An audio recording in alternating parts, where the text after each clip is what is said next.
Dear God, I just want to let you know that I have learned that some of the best laid plans are the plans that don't work out quite like you thought they would. Here's why. I love to camp outside. Doesn't matter where, I just love fresh air. So I had planned to camp outside in my backyard and invited my friend Rebecca to join me.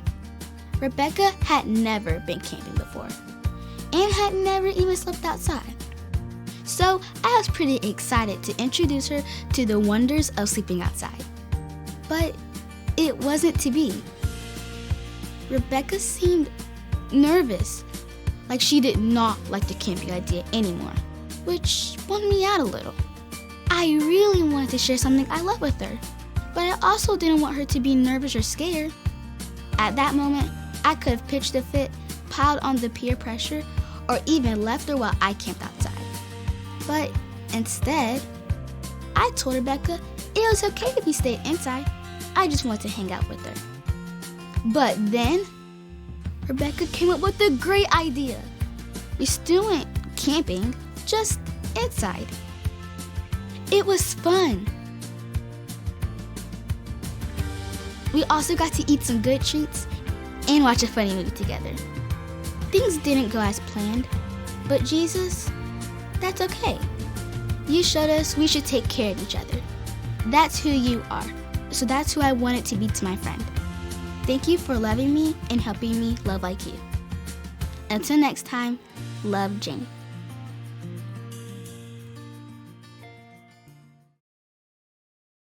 Welcome to Story Lab. This week, we're taking a look at the story of someone who knew how to look out for the people around him. Hey, guess I didn't get the flower power memo. I got you covered. Oh.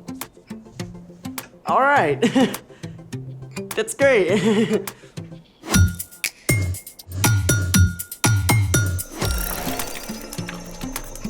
Hey, I'm Skylar. And I'm Sebastian. All summer, we're talking about what it looks like to live like Jesus. Also, we're setting up awesome activities for STEAM Camp. Science, technology, engineering, art, math. Go STEAM Campers! Rolls off the tongue. Yeah, not really. Okay, so what are we setting up today? We are gonna go flower power. On it. We can use this fine flour to power some chocolate chip cookies, a cake, or even some scones. Not that kind of flower. Okay. We got sunflowers, mangolds. Closer, but still no. Then how are we flower powering? How about a thermal powered flower? That's a tongue twister. Sure. Let's make it. Today, we're making a thermal powered flower. Step 1, cut out a flower and a leaf using a template like this. You can get a grown-up to help you draw the template or find one online. You wanna know what they call me? The Picasso of arts and crafts. On to step 2. Carefully fold each of your flower petals so they form a fan shape. Like this. All right, step 3. Take a plastic drinking straw and cut it down to 3 inches long. Boom. Then cut down a wooden skewer to 4 inches. Now, I think you'll wanna use these. For sure. You got it. And there it goes. Step 4, take the straw and wrap around clay or Play-Doh around the base so that it can stand upright. For step 5, you'll need one of these little guys. An eye screw. We're gonna tape the eye of the screw to the top of the straw. But don't cover the top of the straw with the tape. On to step 6. Take the little leaf that you cut out and tape it onto the eye screw. Perfect. Step 7, take a very small piece of clay and attach the flower to the flat end of the skewer. Then drop it inside of the straw. The point should hit the table. Perfect. Okay, so now we've got this. Where's the power? Right here. Step 8, get your grown-up to help light the candles and then slide them under the flower creation. Make sure when you do, you avoid putting one directly under the leaf. I'm already seeing a little bit of movement. Whoa! Look, there it goes. Let's put all the other ones. There it goes. It's like a little flower merry-go-round. As the candle flames heat up the air around them, the warm air rises. This creates a gentle breeze that catches the petals and causes the flower to spin. You are the wind beneath my wings. Settle down, Bet. I just love how the flames provide such a great boost for the petals. Looking out for their flower friend. Speaking of looking out for others, it's time for... The story before the story. Today, we're in the book of Luke. Luke wanted to clearly record the story of Jesus. From the very beginning, when people turned away, God had a plan to rescue us. At the perfect time, God sent Jesus, God's very own son, to live among us as a human. Jesus was born a tiny baby and grew up like an ordinary kid. He became wiser and stronger and more pleasing to God and to others. When Jesus was about 30, he was baptized by his cousin John. God's voice spoke from heaven saying, "You are my son, and I love you. I am very pleased with you." Soon after this, Jesus began traveling and teaching and healing sick people. Which is where our story starts. Take it away. Hey everyone, I'm Padma. Today we're talking about how we can look out for one another, something that we see over and over in the life of Jesus. In Luke, we read about the amazing things Jesus did and the way crowds of people started to follow him everywhere. At first, the religious leaders were simply curious about Jesus, but soon they got worried. Jesus was upsetting the way they had always done things and making surprising claims. Who can forgive sins but God alone? Jesus also spent time with people that the religious leaders avoided. Why does he eat with tax collectors and sinners? Jesus cared more about people's needs than about keeping up a good appearance. In fact, he allowed his disciples to pick and eat grain on the Sabbath, a day of rest.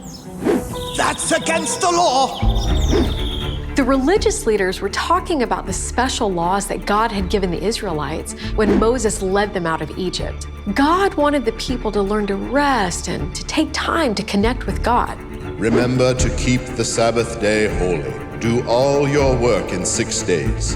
Over time, the religious leaders got worried about breaking this law. So they began to put more rules around the Sabbath to make sure they didn't work, like dozens more rules. You couldn't travel more than a quarter of a mile from your house. You couldn't even light a fire or kill a fly. Those extra rules were not from God. Instead of making the Sabbath more restful, it made it more stressful for most people. One Sabbath day, Jesus entered a synagogue and began to teach. In the crowd sat a man with a weak, twisted hand. Right away, the religious leaders went on high alert. Do you think he's going to heal that man, even though it's the Sabbath? Healing definitely counts as work. Jesus knew right away what the leaders were thinking, so he spoke to the man with the twisted hand. Get up and stand in front of everyone. You can imagine, this man was excited and nervous, but he got up and stood there as everyone stared. Then Jesus confronted the religious leaders. What does the law say we should do on the Sabbath day? Should we do good or should we do evil? Should we save life or should we destroy it? Nobody dared answer.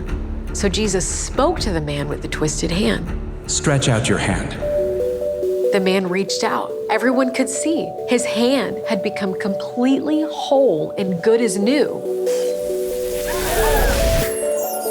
Amazing! Am I right? But the religious leaders did not celebrate with the man who had been made whole. Instead, they got super angry. See, Jesus had not broken God's law about the Sabbath, but all those extra rules made by the religious leaders. Jesus chose to ignore those extra rules in order to care for a man who was hurting and to make him well. But the religious leaders were so wrapped up in fear and in making themselves look good that they cared more about their own rules than about helping people. And so they began plotting how to stop Jesus. Jesus never let what others thought control his actions. Instead, he demonstrated for us all what the Apostle Paul later wrote to the Philippians. None of you should look out just for your own good. Each of you should also look out for the good of others. And that is the end. Wow, the religious leaders never really got it, did they? They really believed they were doing the right thing. They sure did, but in the end, they were just looking out for themselves. So, what's our part in the story? All this summer, we're talking about how we can live and love like Jesus. And when we look at Jesus, we see that he kept his focus on other people instead of on himself. He cared more about looking out for others than making himself look good. That's so hard to do sometimes. I mean, my default setting is me. Yeah, it's easy to think about what I want and what I need. For sure. But you can ask God to take your focus off you and help you look out for what the people around you need. I mean, you could carry some extra pencils or pack an extra snack, so if someone needs one, you can give it to them. You could look out for new people at school or church and invite them to hang out with you. You could be on the lookout for kids who need someone to play with at recess. For kids who need a place to sit at lunch. For kids who need someone to listen. Those are great ideas. And the more time and energy you spend looking out for others, the more God can work through you to change the world around you. I love it. I'm in. Me too. See you next time.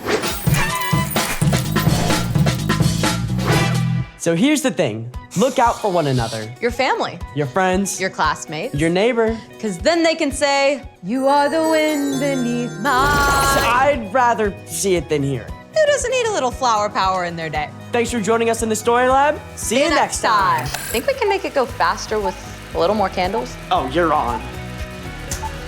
That's one. There it goes.